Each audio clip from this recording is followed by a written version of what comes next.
Acorus tatarinowii, we've all heard of that, is a grass-like perennial herb that's been utilized in traditional Chinese medicine for thousands of years for treating all sorts of ailments and disease states, and with relatively strong potency.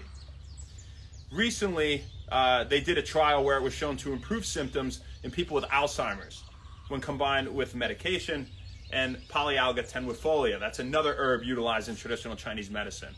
But to focus on the tatarinowii, right? So this is something that we know has anticonvulsant properties, interestingly.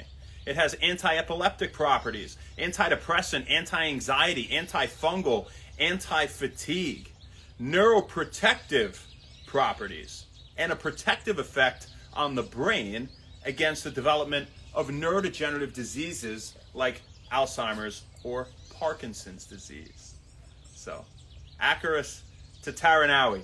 Pretty interesting stuff. You know, I came across it today when I was reading about this trial. And by the way, the details of that trial were it was a meta-analysis of over 10 randomized control trials involving around 1,100 adults with Alzheimer's. And they gave them the Acorus tatarinowii plus the polygala tenuifolia plus their medication that they were typically taking for Alzheimer's for improving cognitive function. And when they combined these two traditional Chinese herbs with the medication, well, they had significant improvements in their cognition. Now, very interestingly, when they had the herbs alone, without the medication, they had improvements in cognition equal to the medication alone, but only after 6 months and not after 3 months. So it did take some time for these effects to come on. But nonetheless, we love natural supplements. You know, I love this kind of stuff. It's just so neat, you know, to see something that they've been using for thousands of years and for good reason. You know, you think about how long Panax noto ginseng's been around, or the fossil tree, ginkgo biloba, right? Rhodiola rosea root, Alpinia galangal root. And, you know, this is something where, you know, they extract the rhizome extract. What is a rhizome? Well, it's something that its roots grow horizontal underground. And really everything in the ginger family is pretty much like that. And they seem to have such potent medicinal properties, right? So, you know, you look at all these medications and where did they come from? Well, you know, the salicylic acid they use for, say, ibuprofen, right? They found that in nature at first, in something. You know, you have something like feverfew that we call medieval aspirin, you know, and that's something that's the top natural supplement for migraines, if you were curious. But, you know, there's so many natural things that you could try that have other beneficial properties instead of just going for that drug where they extracted just, you know, one pure chemical that is to have one beneficial effect for what you're looking for. Again, you know, we said this has, but now it's not to say that they typically stack up in potency, right? But sometimes they do.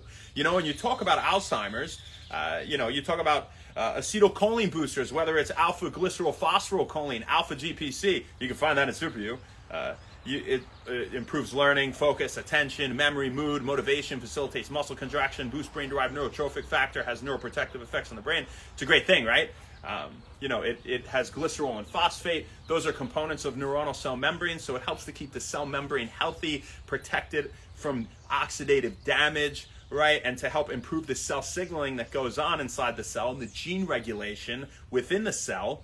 That will say, you know, code for the ability to remember something or to send a signal involving focus or attention or anything like that, right? But, you know, these things have multiple components often, these natural supplements, that are good for you, right? And when we talk about the tatarinowii here, you know, that's something that, like we said, it has anticonvulsive, anti-epileptic, antifungal. Like, you're not even thinking about that kind of stuff with Alzheimer's, right? But you're getting some additional benefits. Who knows what else it could be good for? I wouldn't be surprised if it had anti-carcinogenic properties. I didn't see anything on that, you know, but it wouldn't be shocking. And some of these things from nature are just like super herbs or super plants. It's just super neat. So that's what we got for you guys today. You know, so aside from acetylcholine stuff, if we're talking about Alzheimer's, you know, or you know, we could talk about Parkinson's for a second too.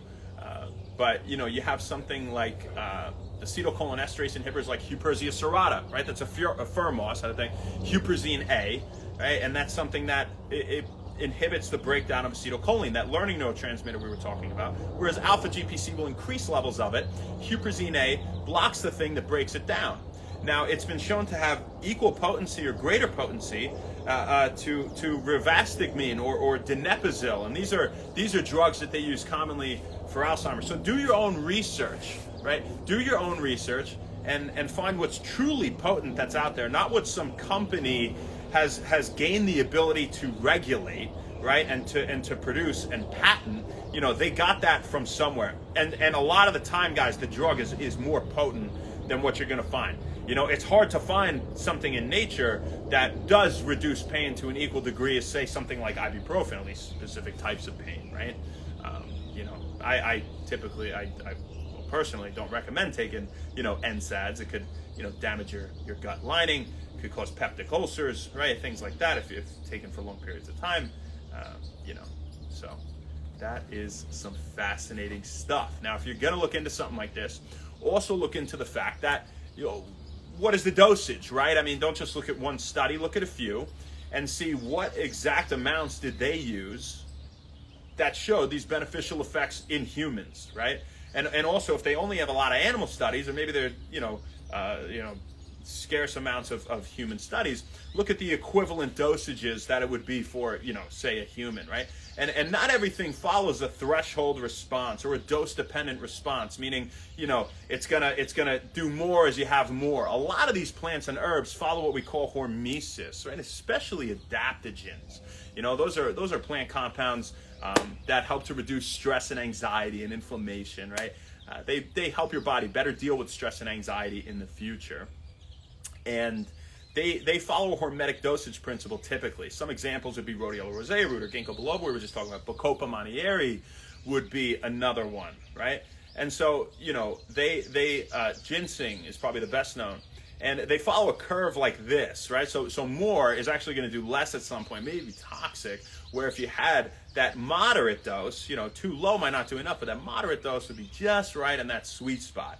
Something like alpha GPC, the more you have, typically, the more of a beneficial effect it seems to have on cognition in people. So, you know, do your due diligence, right? When you talk about alpha GPC, for example, you know, 300 milligrams will typically boost cognition in a healthy person, you know, to a moderate degree. 600 milligrams has a pretty strong effect on cognition and boosts growth hormone, whereas they'll give Alzheimer's patients 400 milligrams 3 times a day. That's 1,200 milligrams or 1.2 grams over the course of a day.